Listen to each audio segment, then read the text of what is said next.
So today we're talking about a very specific topic that I never thought we would go there. Sam, did you ever think we'd go here? Maybe by episode 2000, but I wasn't sure if it's going to happen this Yeah, soon. it's a little early. Today's episode is about the business of butts and guts. Cue the intro music.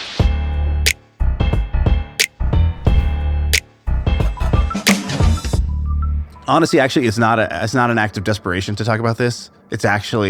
This is us flexing on everybody. It's like, dude, we can take anything and we can make it entertaining and about business.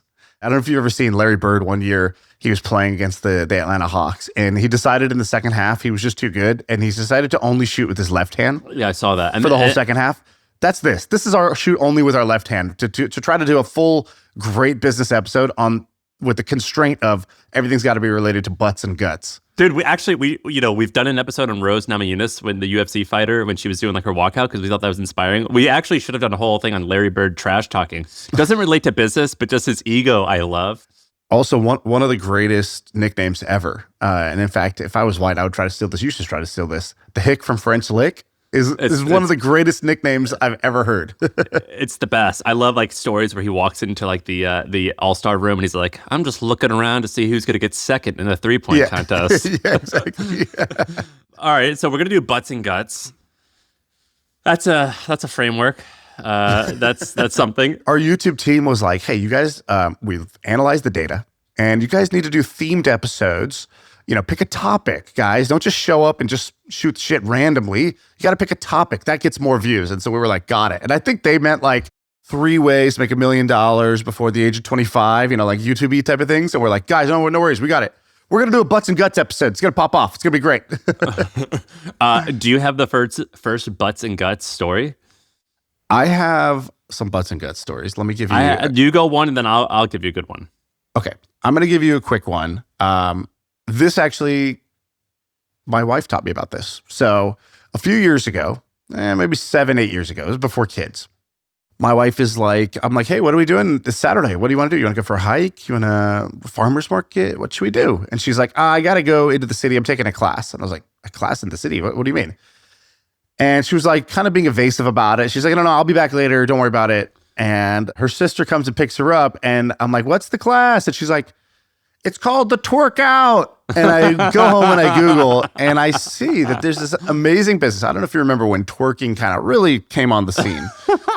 It's like 10 years ago. There was a woman who basically made it her business. Her name was, I think, called Lex Twerkout. And her name is Lexi. And this woman was touring the country. And she was making millions of dollars touring the country, teaching women in every city how to twerk. And so the class would be full. It was like sold out months in advance. And you would go and there'd be hundreds of women. And she's like, all right, ladies, put that dump out. And then she's like, and twerk, let me see her. And she's like, get a baseline. The point was, I couldn't believe this. And I started Googling it. And actually there were several stories of women who jumped on the trend. It's like those businesses that started selling PPE during COVID.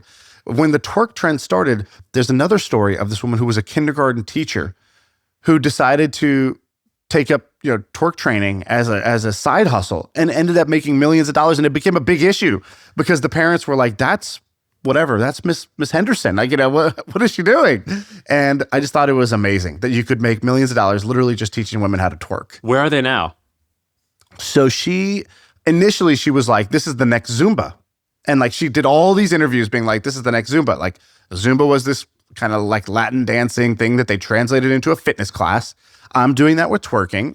And she started getting all these celebrities to come to her stuff. So like Christina Milian was like a huge fan of it. And then there was like, other famous people that I don't really fully know who they are. And she was approached by investors. It's like, let's blow this up. Let's take this concept nationwide. No, international. And then I think it kind of fizzled out. She's now like an aspiring musician. So she's like a female rapper now. So she made her money during that phase when the getting was good. I don't think it didn't turn into like a nationwide franchise concept like they had hoped. But I don't know if she just got bored and moved on or it fizzled out and the numbers started dropping. But at the time, it was like these tickets were hard to come by. It was like the hottest ticket in town. So did your wife learn how to twerk? The funny thing is, already knew how to twerk. She was just going for a refresher course. You know what I mean? This is just a lifelong learner, a student of the game. I saw my friend Josh. He had like the most precious Instagram story the other day. He was like, my 5-year-old wanted to learn how to play piano. We took him to these classes, and he was getting a little nervous. So because at the end of like the 6 or 12-month class, you had to do a recital, and I said, screw it, I'm going to do it too. So he went and learned how to play piano alongside his kid, and I see a video of his kid playing Twinkle, Twinkle, Twinkle, Little Stars at the recital, and then Josh goes up and sits down and plays like the same thing. And I think that could be a good mother-daughter bond that your kids have, right? they could have a planned legacy recital. play. This is generational twerking. All right, so that's my first one. That was just appetizer, by the way. This is like warm-up stretching for me here. All right, so I just kind of got my shoulder loose and gave you that one. Go ahead. Okay, fecal microbiota transplants. You ever heard of that word? Have you heard that term? Those are 4 words I never heard together. Yeah, well, it's 3. It's 3 words, but yeah, you haven't heard those 3 either. So I came across this in 2 ways. The first way was I was listening to a podcast with Shane Smith. Shane Smith was the guy who founded Vice, and for a little while, about 10 years ago, he was like the big man on campus, big shot. And he told this story about how he had colitis or something like that, or Crohn's, some type of gut issue. And he got surgery where they took another person's poop, like a healthy person's poop, and they put it into his gut. Have you ever heard of that? No. So that's what it's called. It's called fecal microbiota transplants. And there's a 90% effective rate. It's poop, or it's not even like the bacteria. It's actual poop goes in? Well, I don't know where you draw the line. Like, I don't know, like, is it like a minuscule amount or a tablespoon? I'm not sure. Like, like how much do you have to like zoom in on the microscope between poop becomes bacteria? But ultimately, it's still like poop. You're putting fecal matter. You're putting into someone's gut. And I was talking to this woman recently, and she was telling me that she was working on a startup, and it sounded actually ridiculous that this was a thing. But it was kind of brilliant, and it opened up my eyes. And she was working on this startup where they found a handful of people that have amazing microbiomes. And they were taking their poop, and you could actually replicate it in like a petri dish and sell it to people. And so you can get a surgery or get, I don't even know technically if it's a surgery. I don't know if that would be defined as a surgery, but you basically are taking someone's shit and you put it up in their colon. And it changes their microbiome, and it has like a 90% effective rate. And what she was telling me was that their premise is that they are thinking about working in a way where people work with fitness influencers. And so instead of like someone selling a workout plan or an ab plan, you can sell someone else's microbiome. And let me give you an example. So a few amazing ways that using someone else's poop and getting one of these like fecal transplants is for depression, for Crohn's, for colitis, even anxiety. And some people even think like it can help with autism, because people who have autism, something is funky going on with their microbiome. And you can actually like use this to improve those conditions.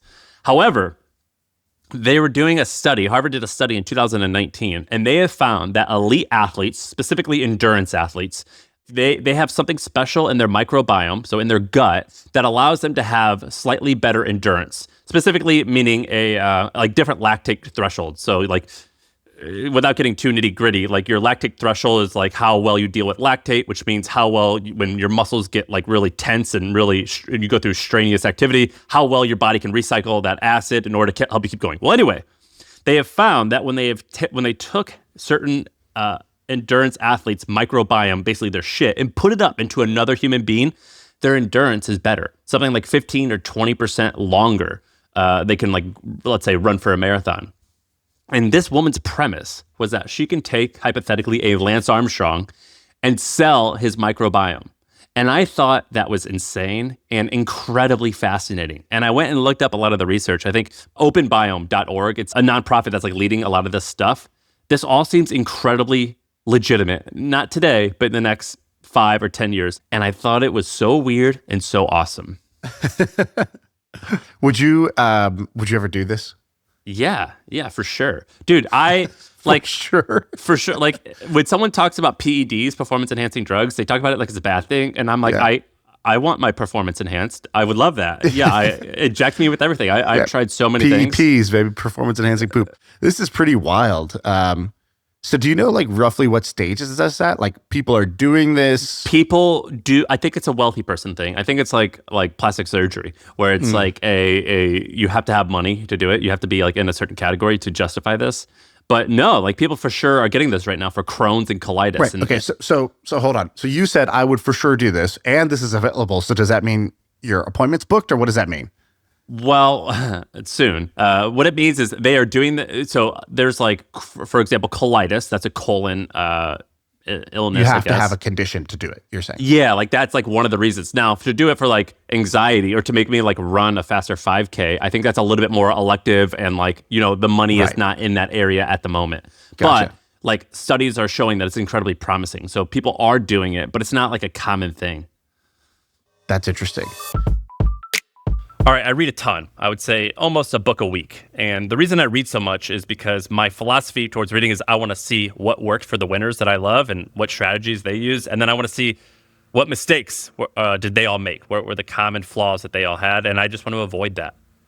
And so HubSpot asked me to put together a list of the books that have changed my life so far in 2025. And I did that. And so I listed out 7 books that made a meaningful difference in my life. And I explained what the difference is that they had on me or what actions I took because of the book. And then also I listed out my very particular ways of reading because I'm pretty strategic about how I read and how I read so much and how I remember what I read and things like that. And so I put this together in a very simple guide. It's 7 books that had a huge impact on my life. And you can scan the QR code below if you want to read it, or there's a link. You guys know what to do. There's a link in the description. Just go ahead and click it, and you'll see the guide that I made. So it's the 7 books that had a massive change in my life this year so far, and then also how I'm able to read so much. So check it out below. Okay, let's move to number 3. Before we do, you wanted to take a quick little walk through history here, the history of butts, and it's pretty interesting. So, back in the olden days, it was a highly attractive trait, not for the aesthetic part of it, but because it was like rooted in, if somebody has a strong glute or strong pelvis area, they're going to be able to run, they're going to be able to hunt, they're going to have a very long and healthy life. And so people have studied this. They have a waist to hip ratio. You know this waist to hip ratio, 0.7 is the ideal. Wait, I think Sir Mix-a-Lot rapped about that, didn't he? yeah. Was it that? Did he? I think 0.7 was one of the lyrics. Ancient philosopher Sir Mix-a-Lot also pontificated on this.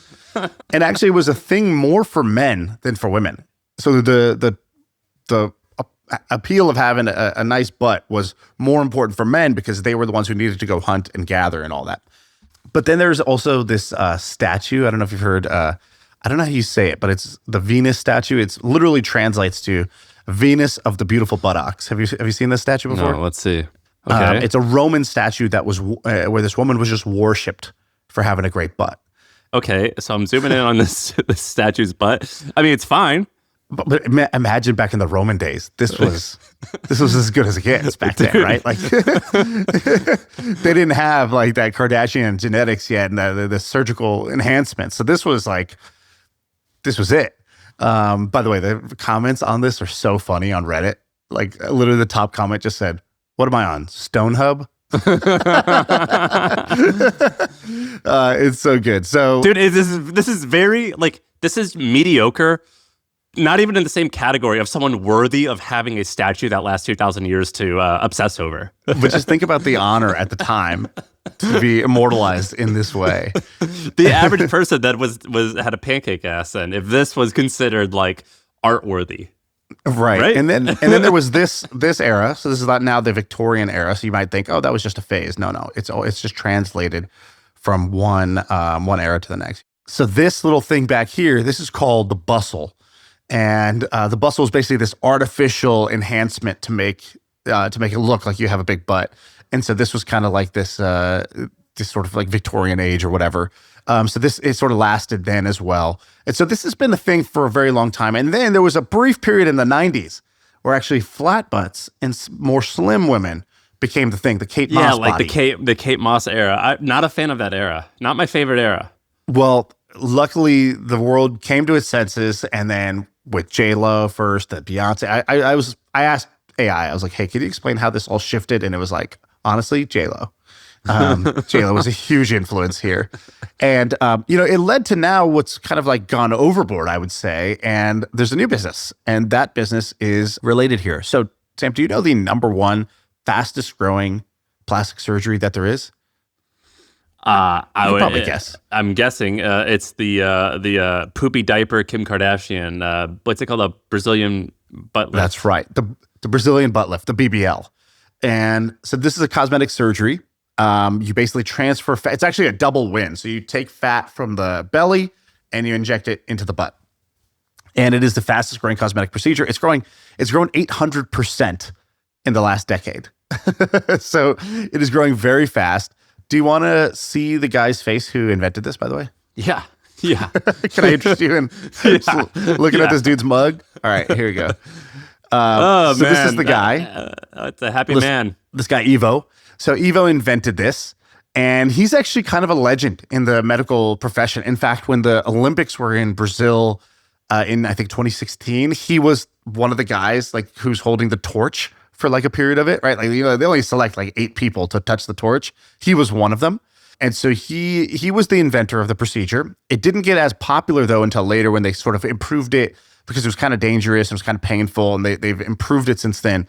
And now nearly $1 billion a year is spent on BBLs just in America. It is the fastest growing cosmetic surgery. And there's a whole business around it, actually, that's pretty interesting, that people have popped up of recovery from your BBL surgery. How much is I don't even know how much these things cost. How much does that cost? About $12,000 on average. But if you're in Miami and you want the best doc, you're more like $30,000-$40,000 to get a BBL. That doesn't seem crazy at all, right? To get like a huge ass that you have for life, like you just called it a diaper butt, dude. Well, but I'm just saying, if you want like your body to be altered forever, first of all, what are you going to look like when you're an elderly woman? Yeah, I don't know. I don't think they've done a long-term study on this. But no, I think that like I've gotten tattoos that have cost like a quarter of that, so that seems like a steal. That's funny. Yeah, I don't know. I think it's it makes sense. I think it seems like painful and dangerous. So there's like a pretty long recovery, and actually there's like a whole business of recovery centers, recovery pillows. Like, check this out. So like there's this whole brand. So like this is like their pillow because you need a special pillow to sleep on. So people have looked at it and said, all right, if there's $1 billion a year spent on the BBLs, every one of those people is going to need recovery. And they started selling recovery products to them. And I've actually seen this trend happen now with like pretty much every big macro health trend, right? So like we talked about this with Ozempic, how when Ozempic's trend started to rise, people created auxiliary products. So there's Shotzi, which is an app that helps you track your usage. That story's wild, right? That's like a multi-million-dollar subscription SaaS business. That's an app to help you manage your semaglutide injections. And there's more too. So there's people who are selling drinks that are like Ozempic plus. So it's like, oh, you're on Ozempic, take this to manage your gut health while you're on this, or to actually accelerate the benefits of it. And so they're piggybacking on the trend and creating, sort of like these like trend surfing products. Have you tried it yet, by the way, Ozempic? No. That's a shocker, man. I still I microdose it every once in a while, just a little bump. Biggest slam of the week right there. New segment, slam of the week. No, I meant because it's like pretty amazing. Like it's an amazing if you tell someone it's shocking you haven't tried Ozempic, you know what that means? You know what that means to a fat person? I'm not alluding to that at all. I'm just saying that everyone had. Dude, I had the funniest thing. So I did this blood test and I got back this result and it was like, oh, dude, like you're, they like thought it was bad news, right? Like your TSH level is really high, your thyroid level is high, really high. You got to like work on that. Mine was high too. And I was like, oh, sweet, I got a thyroid issue. That explains it. I was like, it's not me. It's not my own lack of discipline and self-control that's the problem. I got a thyroid thing. And I was with Ramon at the time, and Ramon was like, dude, everybody wants to have a thyroid issue. And I was like, it's so true. Do you think you'll ever try Ozempic? I don't think so. I don't think I would, mostly because I've heard such mixed things about it. Some people swear that it's like one of the greatest inventions of mankind. It has all these other benefits, and it's like, kind of a no-brainer. Other people are like, it's going to kill you and like sort of mess you up for life. I have no idea where the truth is in the middle. And if you have a way to solve the problem without it, seems like you should just do that, right? Like, if you don't need to intervene, you shouldn't. And I'd like to prove to myself I could do it without it. It's kind of where I landed. Yeah. I mean, I'm okay taking the shortcut. So, sign me up. Okay, I think this is a good transition for you to tell me about this research you did on our next Butts and Guts business. All right. The big one. The big one you've been researching. The one you've been a big fan of for a while. I have been a big fan of this one for a while. Okay, Shaan, these guys are the man. That's who they are. They look like your banker's banker. You know what I mean? They do. Well, they got it going on. So the guy on the left is James Fu Bin Liu, also known as just James Liu. James, I think he started Chegg, the textbook company where he got wealthy.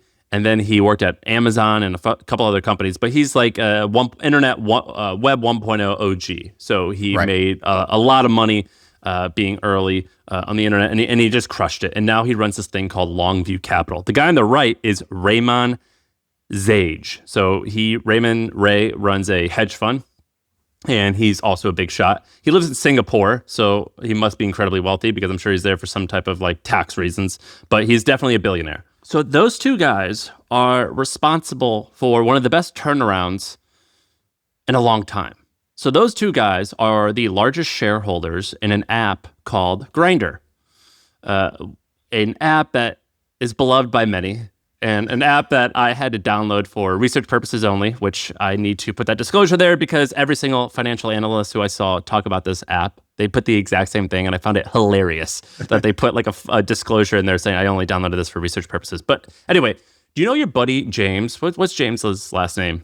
James Courier. So James Courier had a partner named Rick Marini. Yeah. And these two guys created a bunch of apps. They created Tickle, which like got huge. It was like one of the first viral apps of all time. And then they helped create Monster. Was that another one? Or no, Branched Out. You remember Branched Out? It got to like It was like a LinkedIn built on top of Facebook. Yeah, they created these like viral apps, right? They were kind of like the OG guys of going viral, actually.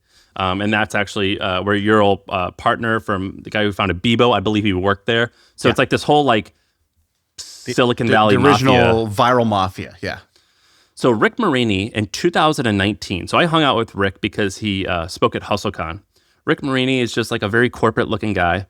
And Rick Marini made this announcement that him and this other guy named Jeff, with the backing of Ray and James, bought this company called Grindr. And I had heard of Grindr, but it was one of those things when I'd heard about it, I was like, oh, I forgot that it was even a thing. And they bought this app for $600 million, I believe.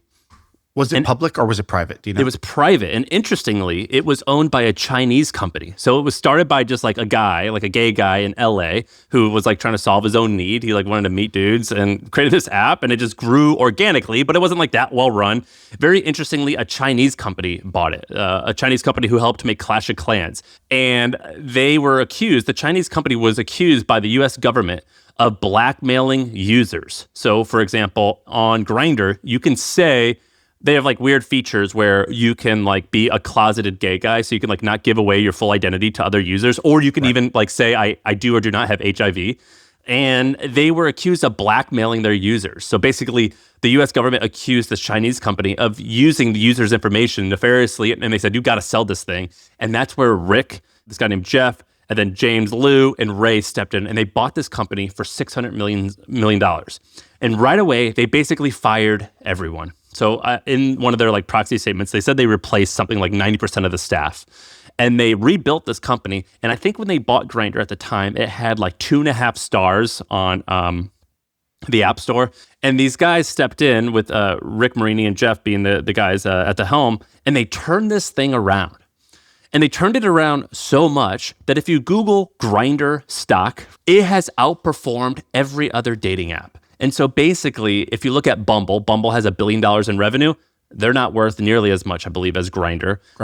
So it's worth $4.6 billion right now, and the stock is up 30% this year, 155% year to date, and over the last 5 years, 120%. it's been a very steady increase, this app. Like since they're SPAC, they're actually one of the handful of SPAC kind of like good stories. You know, SPACs got popular when in what, 2021, and like they all sucked. These guys have absolutely crushed it. And I was reading about their turnaround and what they did, and it's pretty freaking amazing how they've turned this business around to be as successful as it is now.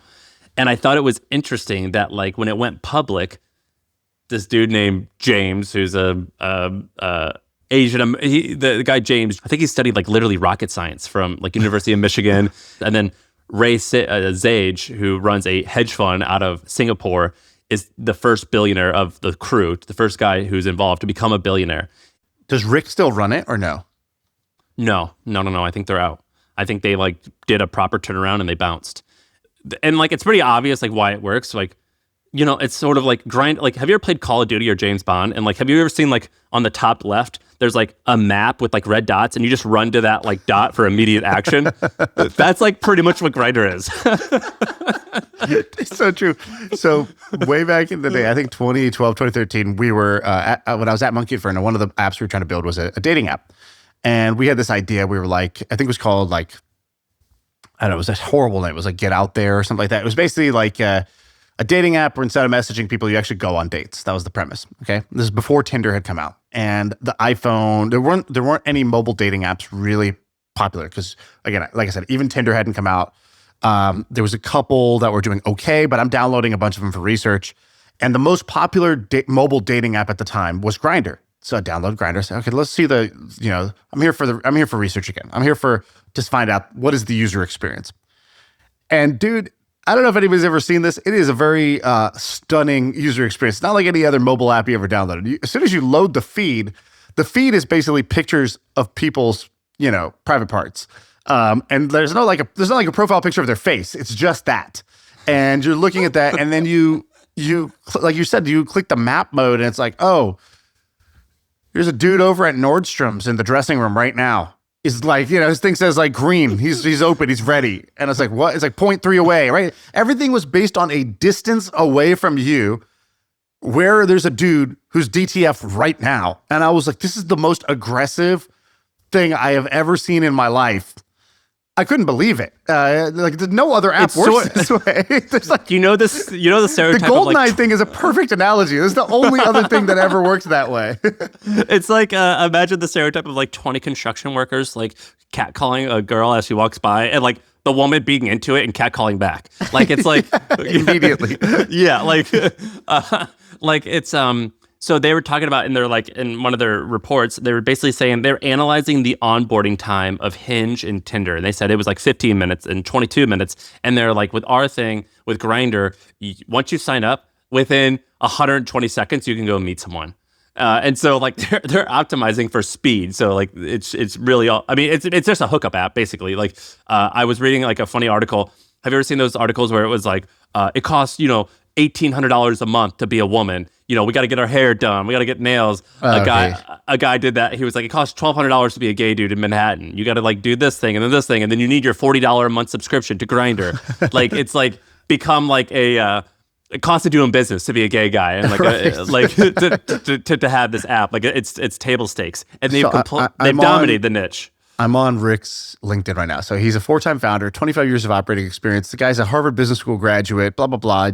He built Tickle.com. They sold it for $100 million. And then it says he's the managing partner of Catapult Capital. It's a private equity firm that focuses on consumer tech. And then it says in May 2020, they partnered with those guys that you talked about, and they bought Grindr for $600 million. He became the COO. They rebuilt the team, and every single system and process grew revenue and EBITDA by 80%.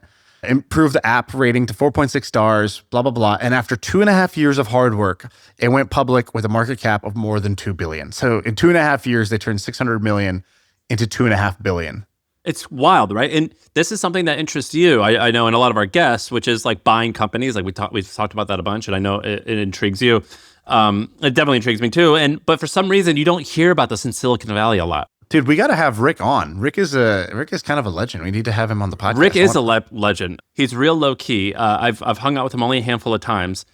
He's got a lot of like style. You know what I mean? Dude, he looks like Patrick Dempsey. He looks like Patrick Dempsey from Grey Anatomy. He's I was about to say, he looks like McDreamy. Is that the guy's name? Is that what his real name is? Yeah. Yes, he looks just like him. And like I'm friends with him on I'm friends with Rick on Facebook, and he just like recently posted a photo of him and Patrick meeting, and he said, "Finally, we meet." Because everyone says that to him. He looks very much like him. That's amazing. He's cool. This guy's cool. And someone was joking, and they're like, one of the reasons why this stock confuses a lot of people is because financial and bankers and stock analysts, it's all straight dudes. Like they are like, this isn't like, well, it's not something that they're like potentially using in their life on a daily basis. And so it's kind of like been a little bit under the radar. Oh yeah, dude. Bumble's only 500 million. Right so now. Yeah, so it's 10 times bigger than this. It's 10 times bigger because there's a bunch of reasons. One being like gay guys earn like twice as much as straight men. Dude, all of Match Group is 7.8 billion. Grindr alone was 4.5. And they have way less, and they're working with a population that's like 10% of America. You know what I'm saying? Like it's like everything about this. It's sort of like bumblebees aren't supposed to fly. Sort of an underdog story. I'm kind of inspired right now. Yeah, man, they've killed it. One of my greatest inspirations, Grindr stock. It's wild, right? That's what I'm saying. You don't hear about these turnarounds at all with like a lot of Silicon Valley and internet companies, and they've nailed it. Yeah, that's wild. Okay, I have one more. It's not really a good one to end on, but I'll do it anyways. Well, first of all, I'll do two quick ones. Dude wipes. Oh my God. Great idea. It's insane, right? You're gonna say I this. touched a nerve of something. You need to say this. This is so. Here's an example of. So one time we had this guy messaging Shaan and I, and he had a company called Hostage Tape. Yeah. And it was where you put tape on your mouth and you go to bed at night, and it's supposed to make you like breathe better, sleep better, whatever. And I think Shaan, you and I had said, he messaged me a ton of times. We both said, you're an idiot. And then he texted us like updates, and it was like eventually scaled to like 20 million in revenue in like 2 years. And it was like the initial gut reaction we had was like, wow, this guy is so stupid. And then he like texts us, he's like, hit 1 million in revenue. And it was like, oh my God.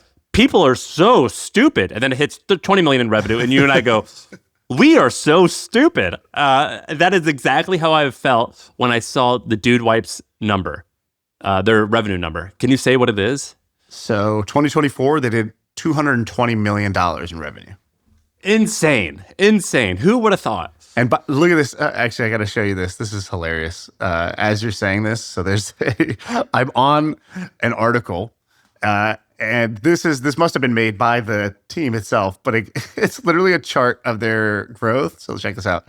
It says, Dude Wipes, now over 200 million. And there's a slide. It says 2020, 40 million. It says, there's a call out. When the experts said our growth was done. That's so it might as well good. just said, when Sam Power said, this is stupid. No, I would have said it was stupid the whole time. Yeah. Pretty amazing, right? Back when we started the podcast, I don't know if they sent me a giant package of Dude Wipes that has, it's now 2025. We started this podcast like in 2020 or 2019 or something like that. It's been like 5 or 6 years. I'm still living off those like a prepper, rationing out Dude Wipes, dude. These things have they've sent so many, it's lasted for so long. And so everyone knows, it's just it's what you wipe with, and it's wet. It's like a baby wipe, right? Yeah, it's like a wet wipe.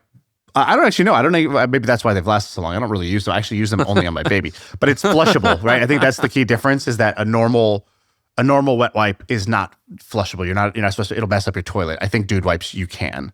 And it's basically like an alternative to the bidet, right? You don't need a bidet if you use this, I think is the idea. Oh, man, this is a great story idea. We definitely should have focused on this one. I cannot believe how they grew so fast. Where did they grow through retail or online? I mean, I think these things become an everything story. I don't know their exact story, but I just know they did a lot of like guerrilla marketing. They're sort of like Manscaped in that they use the disadvantage of their brand being kind of seen as a joke as an advantage to be able to do sort of like shocking or, like interesting marketing in order to like, basically like bro marketing, right? It's like, how do you do bro marketing to grow? Like Liquid Death did this, Manscaped did this, and I think these guys are another one. Dollar Shave Club was another one that did this. So pretty impressive. So they're impressive. Tushy, which is the actual bidet company, is like also a 9-figure, over $100 million a year business. It's basically like an attachment. You can turn any toilet into sort of like the Japanese kind of like fancy toilets by attaching this thing. So Tushy is one, but there's also another interesting one. This is less fun to talk about, but I guess like I found it pretty interesting. Can you go to gastromaryland.com?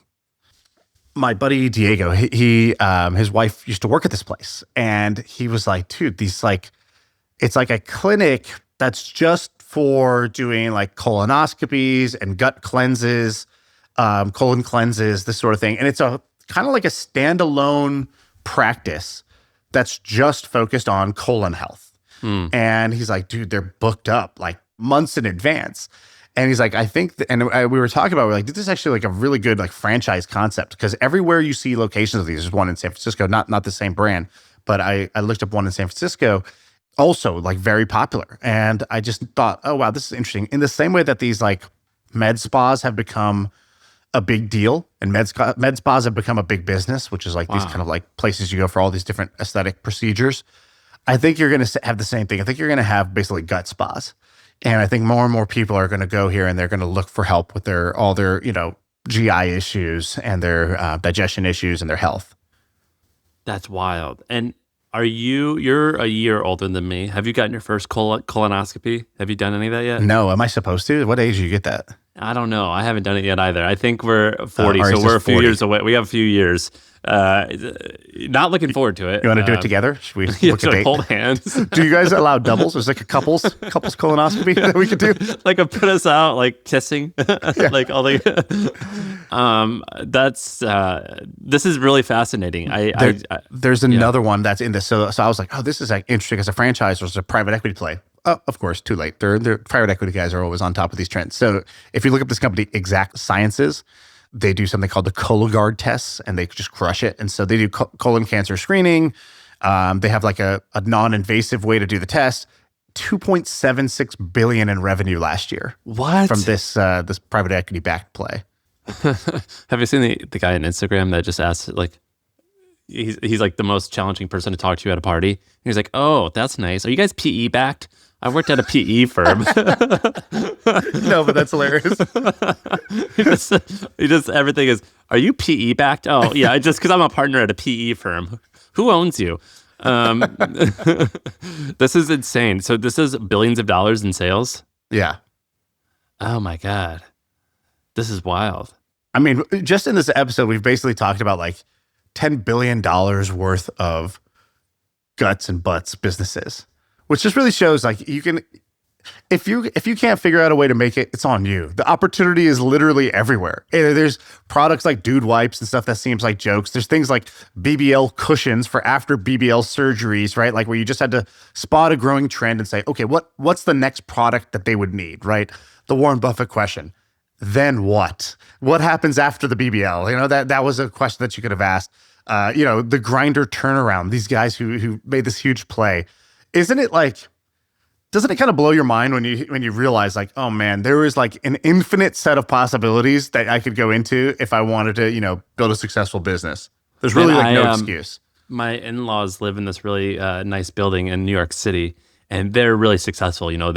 My mother-in-law's a Haitian immigrant. My father-in-law's a high school dropout who started a moving company that boomed and it killed it and allowed him to acquire this really fancy apartment. And I'm sitting in their lobby and I'm like, how many units are in this apartment? And he's like, 200. And then I'm like, well, there's like 10,000 buildings like around here. Like, I don't, there's so many buildings.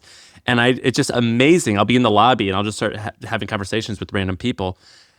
And every person you're talking to, you're like, well, you must have had many millions of dollars to buy this apartment, meaning you're very successful. And you hear about what they're doing for work, and there's just a million ways to make a living. And there's so many of them. I remember thinking like, well, my in-laws, they're one in a million, right? They're the American dream, the success story. But everyone around me is one in a million. And it's just absolutely astounding to hear like all these stories of these people who just kill it in the most random ways that you never would have guessed it. Yeah. It's like those, those like TikTok channels where it's like, hey man, I just want to ask you, what do you do for a living? As they get into like a nice car, and it's like really, really shallow. But the general idea of actually what that person is doing is correct, which is you could basically go reverse engineer what people do. You can ask them. People are generally pretty open about what they do, how they made it. generally they had help along the way and they're willing to help somebody else who wants to be helped.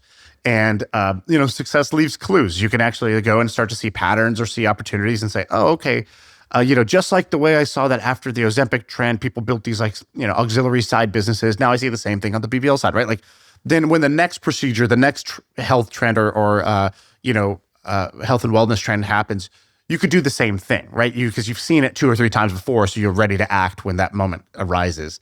And that's kind of what I hope that if people listen to this podcast, just listen for the laughs, I'm flattered.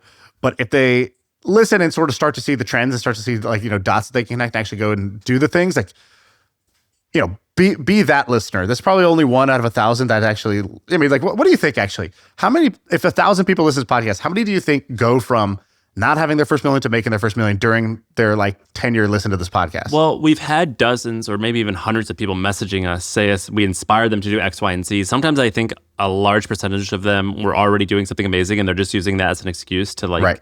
But I would say there's at least 50 people I don't know how many people have listened, tens of millions, who I think there's got to be at least 100 people that have made $1 million from what they've learned from this podcast. What do you think? 50 to 100 at least? That number is shockingly low, right? Let's just say on just the full episodes, I think we did somewhere between 25 million, roughly 25 million views and downloads last year, maybe 30 million. I don't know how many, obviously there's a bunch of repeats. So let's just even take the low end. Let's just pretend for just math that it was just 1 million people. It was 1 million individual humans who listen. Take out the people who were already successful. Maybe that's the top 10% that were already very successful. So now you have 900,000 people left. Of those 900,000, how many do you think actually end up making it? Achieving what they wanted to achieve? Okay, out of 900,000, achieving, for example, being worth $50,000, and now they're worth $1 million. Yeah, get to a couple $1 million, life-changing money. Where you don't have to have a job. From nothing to $2 million in the course of 4 years. I think the threshold, probably 200 or 300, maybe. What do you think? Is that too low? Yeah, I think it's a little low. I would say maybe 1,000, but maybe a couple thousand. But you're right. A lot of them would have got there anyways. We're just a little bit of wind in their sails. We're not we're not the tide. That's actually pulling them there. So I think it's higher, but I think it's because the type of person who would listen to this probably was already going to be. They're probably seeking knowledge and inspiration and trying to make shit happen, and so they were going to make it happen either way. So it's got to be high. I think it's actually probably a much higher number. Sometimes there's people who message me and they will I don't know if they're saying this just to win favor, but they'll be like, you guys inspired me to do this and that. And they have made more money than I have off this podcast. And I'm like, shit, I should have just done that. But there's been 2 or 3 or 4 examples. Have you ever had one of those? Yeah. Well, dude, the other day, there's a guy who listens to the podcast. He's probably worth, I don't know, 50 to 100 million bucks. And I find out his new startup is an idea I said on the podcast not long ago. And I was like, dude, let me invest. And he's like, I don't know. I was like, I gave you the idea. That idea is my idea, actually. I should be letting you run this company.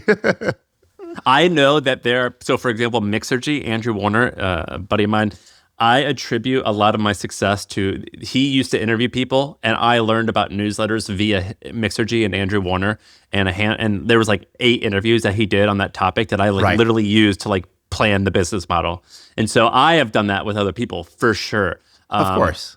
I did it with Mixergy and what I do it with now is Founders, David Senra's podcast, Founders. I use that a crazy amount for inspiration and also education. Who do you listen to now, actually? I don't listen to Founders regularly. Once in a while, I'll put it on. I like what he does, but I don't play that game.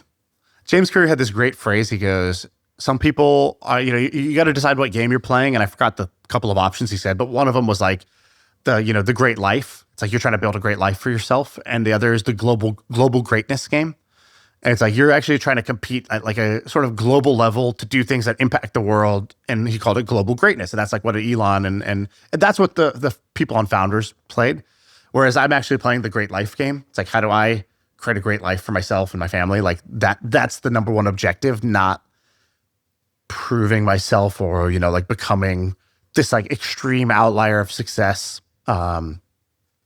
just objectively, only in the career space. So who do you listen to help fuel that? Because even like, I've always wondered, like, there's a lot of people who look up to us, and then I grew up and I still look up to like way more people who are way above us. And I've always wondered, I wonder what they listen to or where they get this motivation from. Because even like the biggest of big shots have some type of like rah listen. Yeah. So I think everybody does. It's a lot harder to find somebody in the great life bucket, because usually part of the great life bucket is you're not going around and you're not as famous, and you're not, because it's not that famous to be like, yeah, and he's a great dad. He actually like, every day at 4, takes some time, goes and plays, tennis. I put Jesse Itzler in there though. Jesse Itzler does content. That's exactly what I was going to say. So, but it's not from his content, because his content really is more about like kind of how to make it in life. But I can't hang out with him all the time. So, I got to like... But you don't have to hang out all the time. Like, so for example, me and Ben, we made a list. We said, who are the 5 people that we think we kind of really respect, we admire, we love to hang with them, and we want our world to look a little bit like, to be inspired by their world that they've created for themselves. Jesse was one of those guys. And I said, let's make an excuse to go hang out with him. So, hey, let's just wake up and do whatever you were going to do. Let's hang out. Let's talk. I want to meet your kids, like, that sort of thing. And he did. And Jesse was like, cool, yeah, anytime. And Ben did. And then he kind of like shared his impression of, and he was like, yeah. And we pick up a lot from that. You pick up a lot from going to someone's house. So what did you pick up? Ton of energy. So like a huge part of it is how much energy the guy has. And like, it's like, what do you want out of life? So it's not just the things you achieve. It's like the type of person you are and what it's like to be around you. Jesse's the type of person, super high energy, laughs a ton, like very funny guy, and always like, doesn't take himself or life too seriously. He's got his hands in a lot of pots, but in an interesting way. So for example, he has this one business, because I have this tension all the time. I have more business ideas than I have time. So like, how does somebody like Jesse do this? And I really like that his career was really varied. So he had his jingle company. He was like a rapper for a while. Then he did Zico coconut water. Then he did his private jets startup. That was like his big, intense one. Was it linear, like this, then that, then this, or is it blended? Love your pronunciation of that. It was it's like linear. Saying like finance. Yeah, like Bob Linear. Okay, it was linear. So yeah, he did them one at a time, not all in parallel. And then over time now, like he's got more things in parallel. So he's got his calendar business, his speaking business. He's got his 2029 or something like that. 29029. Yeah, so that's like his kind of like his fun races where it's like people get to run or they get to do the equivalent of hiking Everest. But you don't have to go to Mount Everest to do it. You could do it in all these different cities all around the country. And so we looked at that. We were like, okay, so what is he actually doing there? You sort of reverse engineer. He's like, dude, I take the things that I already want to do for free, right? Like my passions, like one of his passions is like being outdoors, running, doing these races. He does that anyways for free. Use his business savvy to wrap a really interesting brand around it. So instead of just being like, it's just another race, naming it the height of Everest and letting anybody have that sort of bucket list, the semi-bucket list item of hiking Everest, like that little branding thing, that positioning was genius. And with that, he had, the way he started that business, I guess it was like his buddy who was like, oh, I really want to do a business with you. And he goes, all right, we'll do a business, but here's the rules. I'll help you with it. But the operations of this business, I want to work 1 day a year and I need to make $1 million. So that's the constraint. We're going to work backwards from a business that has to satisfy that constraint. And I don't know if literally it's 1 day a year and it's $1 million. I don't know if that's the literal definition for Jesse's involvement or his like level of how much he has to work on the business. But even just hearing how he approaches that changed the way I'm approaching some of my businesses. Because I have also people who want to do things with me, and I have a bunch of ideas that I used to think it's all or nothing. It's like, no, there's some other ways to do this. Like Zico, the coconut water brand, he was not the operator. There were other operators. He was just a certain type of energy and hustle that opened certain doors that changed the trajectory of that business. And so I have a business right now that's like that. I have operators that run it. And I just did a certain set of activities, these door opening activities that changed the trajectory of that business. And so I'm trying to learn from him how you have it all. How do you have he's got 4 kids, I think, and he's very involved as a dad. He has his own fitness thing. He's got the good marriage. He's got the fun life. He does these adventures with his friends, and he has the businesses, and he does interesting investments. It's like, okay, I want to go hang out with him, download his blueprint. And I can't get that out of a YouTube video or a podcast right now the way I can with him. That was such a long answer, and it was so good. I want to keep asking. I'm sorry, and you're welcome. I asked you what podcast you listen to.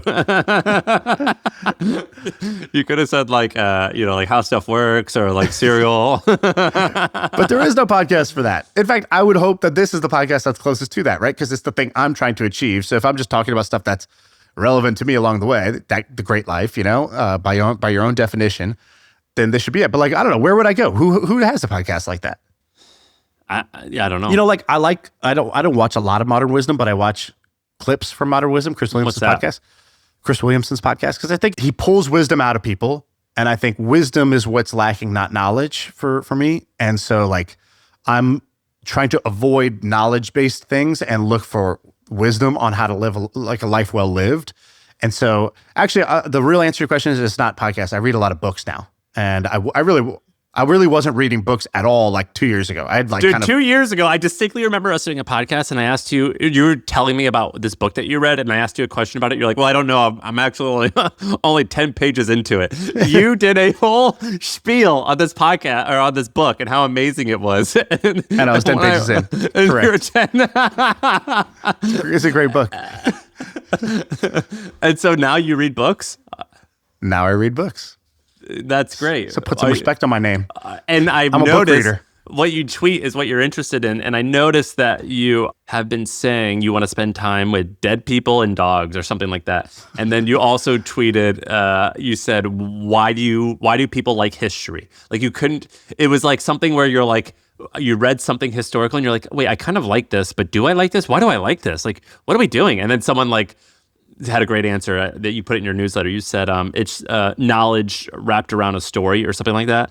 And I was like, oh, finally, Shaan is clearly like starting to read historical stuff, right? Is that right? Whatever you're doing, I tend to do about 7 years later. so I'm going to probably be getting a fecal transplant or whatever in 7 years. I should just book that in now. Wait, are you reading history now? I'm reading anything that's interesting to me. So like right now, one of the books I'm reading is the Warren Buffett biography, but that's for a specific reason. But which one, Snowball or the other one? I'm reading Snowball right now. Snowball's good. It's really long. It's 1,000 pages. In order to read 1,000 pages, you got to like really love the person. Yeah. It's good. That's like 3 months. Well, that's cool. I'm happy you're reading now. I'm happy you like books. You want me to tell you some other books I'm reading?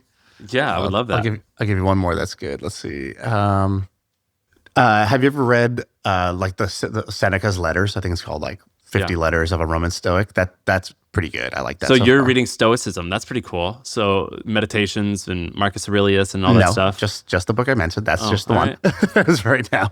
Have you read? I read this book called I think it's called Kill the Cat, and it's about how to write a screenplay. And I found that pretty fascinating. Of like how people write movies.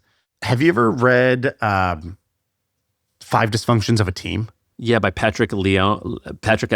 Yeah. I think that's kind of an underrated book. I read that book and I was like, dude, this book really describes an experience that I've had in like, in corporate life and in sort of management life. And like, I think Charlie Munger, he stole this idea. Charlie Munger gave a famous speech that he stole from someone else, which is like, I don't know how to live a happy life necessarily, but I'm going to tell you how to live an unhappy life. Right. Step 1, have envy. And like he like explains like all these like attributes you should have to be unhappy and just avoid that. And that's what that book is cool. He tells a story about the 5 teams that or 5 things that losing teams have. It's pretty good. Yeah, exactly. Anyways, I'm reading books now. That inspires me to reread that book because I don't remember the 5 dysfunctions. Yeah, especially you're operating a company now. I think it's like very useful when you're operating a company because you'll be like, oh, yeah, we're doing that. Oh, yeah, I did that.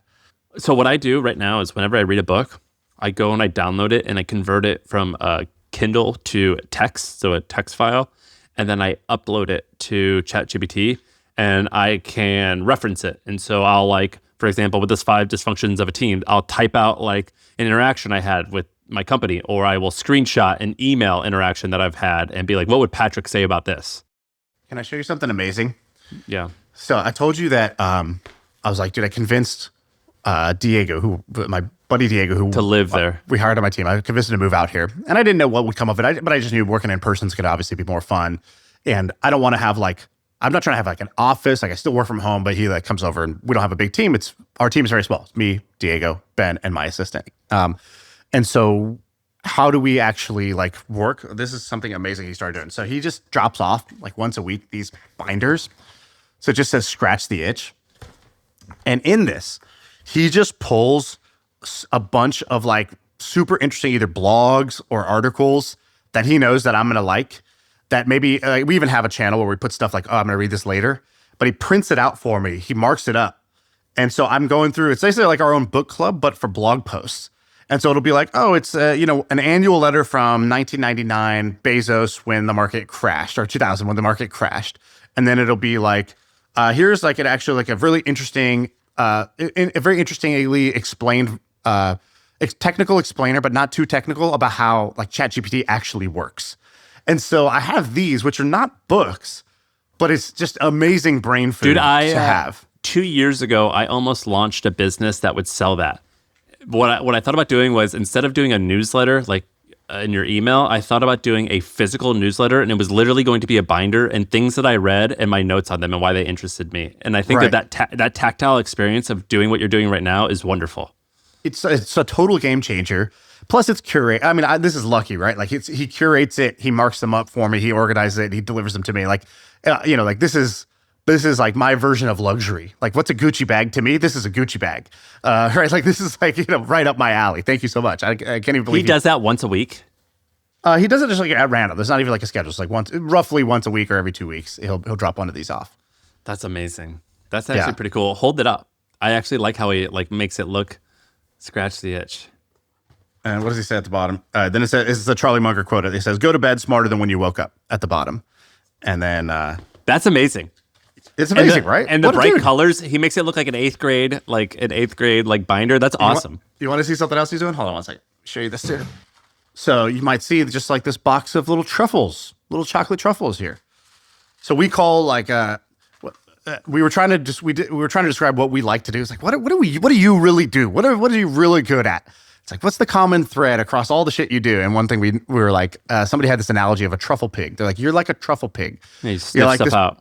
You go and you just sniff out these little like truffles, these like high value like things. And so he delivered this. I thought it was chocolate, but actually it's this little thing. You unwrap it, and inside he's printed out like a golden nugget, just like something. Is Diego your coworker, or does he run the daycare? Because dude, he's my arts and crafts. Diego, we're big into like, as the world goes AI, we're just super like tactile everything. It's like, no. We're going to do everything like very analog. We're either going to be extremely AI and digital or extremely analog. And ideally, we take the things from the digital, but we pull them out and make them analog. Like if you could see on my wall right now, we have like things that are printed out that are like of this month's kind of like different things that we're learning and we're diving into. What are the biggest things we want to like, not just read it, nod, and say, oh yeah, like, okay, that's cool, and move on. In fact, could I just tell you this real quick? That's the number one takeaway I have so far from the Buffett biography, is that when he was 8 or 9 years old, he read the book How to Win Friends and Influence People. And he knew he was like socially pretty awkward, right? The guy's like buying stocks at age 7. He bought a farm when he was 14 years old. Like, he wasn't a normal kid. And so he wanted to be better socially, but he didn't know how. He reads this book, and there's this line in the book which basically says, unlike most people who would read this book, nod along and say, gee, that makes sense, and then put the book away and then forget about it, like never do anything.